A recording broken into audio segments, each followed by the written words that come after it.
好，我们今天来把全物品里面的货物都给塞满。当然，塞满呢是不可能的，里面还有很多物品是我们生存现在并没有得到的东西，所以我们只是大概的把它都给填一下。我们第一步填的内容呢，就是这一边，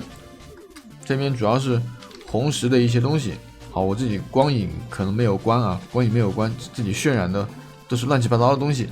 这个我们不用管。我们把以前仓库里面存的一些红石的工具都把它拿到这里来，然后第二件事情呢，就是在这里开一个孔，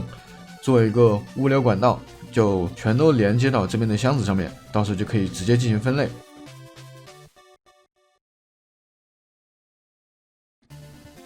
我们现在是在把原来仓库里面东西搬到新仓库里面来，也就是现在的全物品分类仓库。这件事情呢，看起来没什么难度，实际上很花时间啊。我们知道 MC 里面有那么多的东西，可能有几百个，我也不太确定，因为我也没有数过。像以前我们有的东西直接搬过来就可以了，如果是以前没有的东西呢，我们就得去刷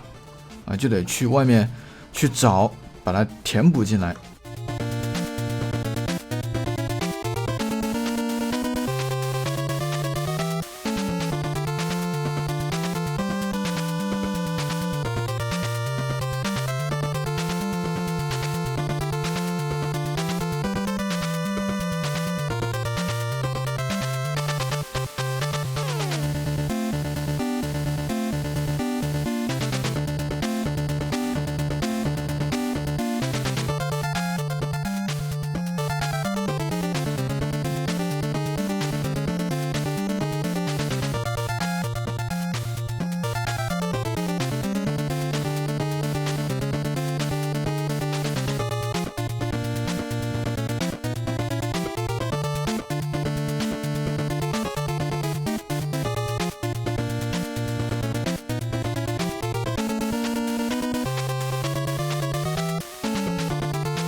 好，那么我现在呢来到了末地，这边刚刚找到了一个末地城，准备来打一下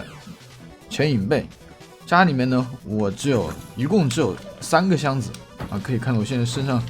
只有3个箱子，我也不想去刷那些箱子，所以来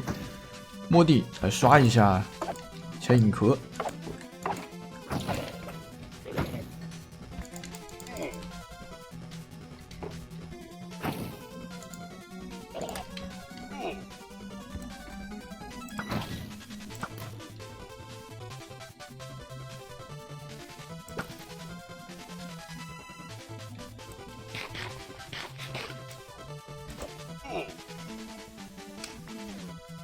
由于之前在整顿全物品，需要把以前的家当全都搬到全物品分类中心去，这样搬的话，物品太多了，不是很好搬，所以我先来弄几个箱子，这样会方便一点。不光是现在，以后呢，也可以有很多的好处，所以我们还是来多刷几个壳子。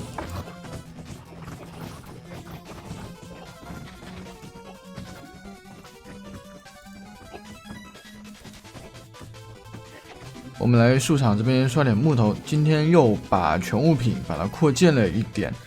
由于之前的位置呢空位不太够，现在需要很多箱子还有漏斗。我们先来刷点木头，当然刷木头就首先来这种地方，来这个云杉树场。云杉树场它的产木头的量还是非常大的。好，我们先来开机，然后坐到上面来，在这里啊，我们按住右键。好，我们再用灵魂出窍来观察一下，来看一下这边的机器的运行情况。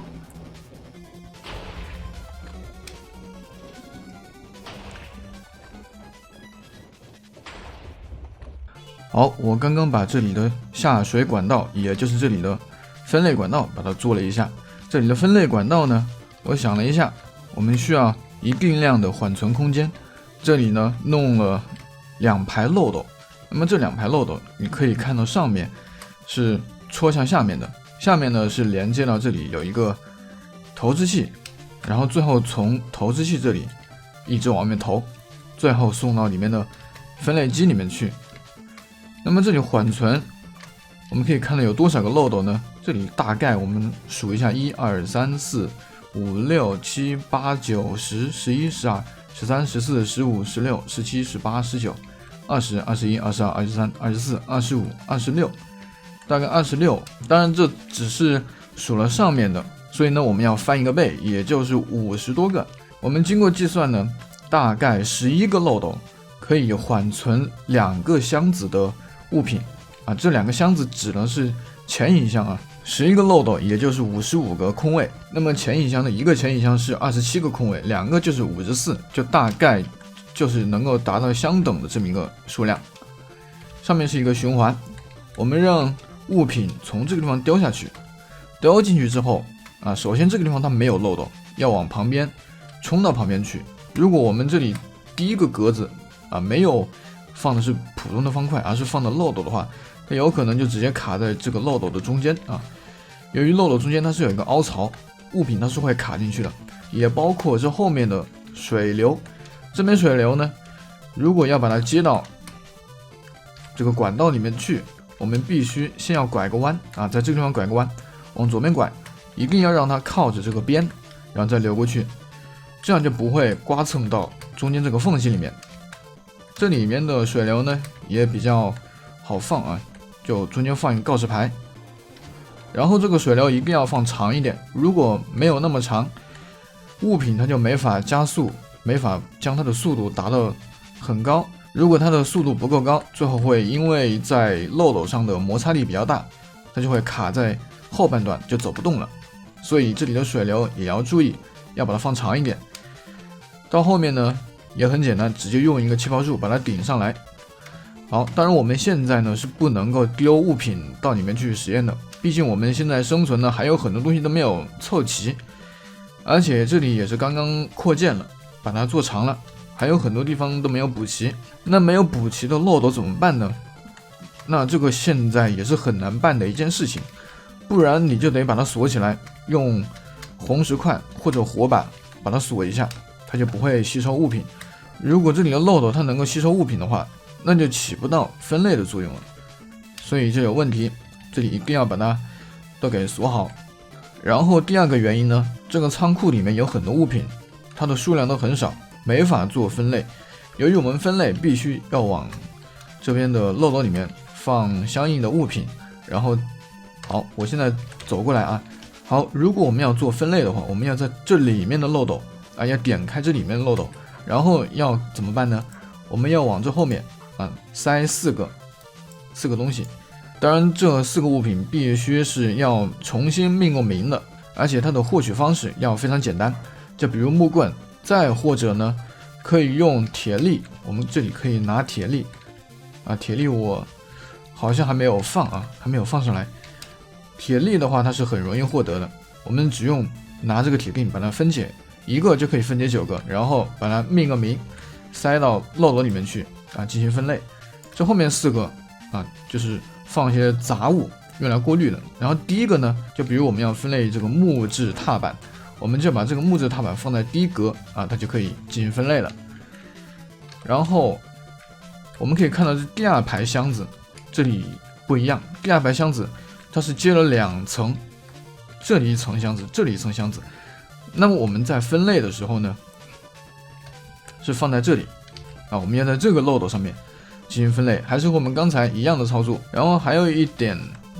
忘记说了，这下面2个分类呢它不一样，我们是不能够在第2个漏斗上面放东西的。我们可以走过去看一下。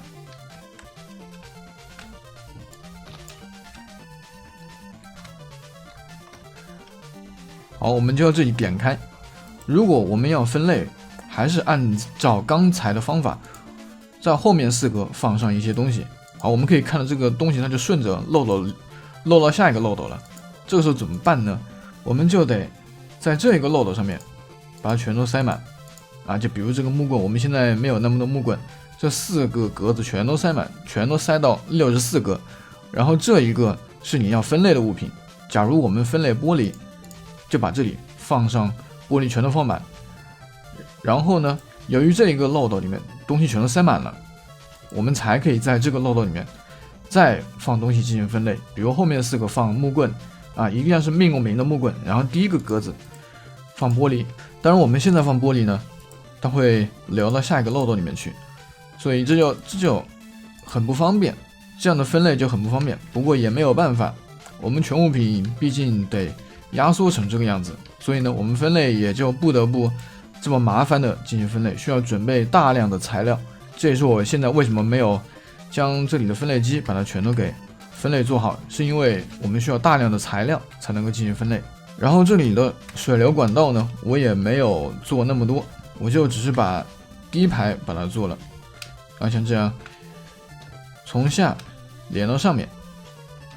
连到上面呢再到这里拐个弯连过来，我就只连了这边这一块分类的，其他的我还没有连上，所以呢还得等以后生存慢慢的发展到了一定的境界，仓库里面囤了足够多的货物才能够进行下一步的分类。所以呢目前的全物品就暂时只能往里面存东西手动的存，手动的取。所以想真正意义上使用好你的全物品仓库的话，你还得拿得出你足够的货物否则你的全物品是没法用上的。最后我们来看一下这下面，这里我留了一个检修通道，这下面发射物品的频率呢，我这里调过的是用这种脉冲进行检测，这种脉冲它速度稍微慢一点。为什么要慢一点呢？是因为后面的分类的漏斗它吸收物品它速度比较有限，我们不能够一口气把大量的物品都丢进去，它是没法一次吸走的，所以它多余的物品呢会顺着水流再往后面流，这样就会很麻烦，流到后面有可能超过5分钟它就消失了。所以这里我们就将它的喷射的速度调慢一点，那么这一种速度呢就正好能够匹配上漏斗吸收的速度，就不会说有物品最后吸不走，然后就顺着水流飘走了这样就会很麻烦。好了，那么本期节目呢差不多就是这样，那么感谢大家收看，我们下期再见。